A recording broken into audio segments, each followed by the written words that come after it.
How to apply Rakuten credit card online. Hey guys, in this video, we will see how to apply Rakuten credit card online. Applying for a Rakuten credit card online is simple. First, visit the official Rakuten card website.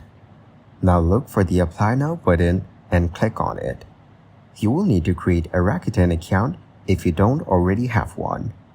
Then fill out the application form with your personal details like name, address, phone number, and income information. Next, review the terms and conditions and then submit your application. Rakuten may ask for identity verification, so be ready to upload the necessary documents. After submission, you will receive an email confirmation. The approval process usually takes a few days, and once approved, your card will be mailed to you.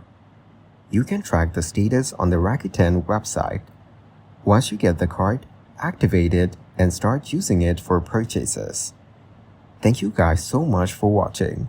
I hope you got some value. See you in the next one.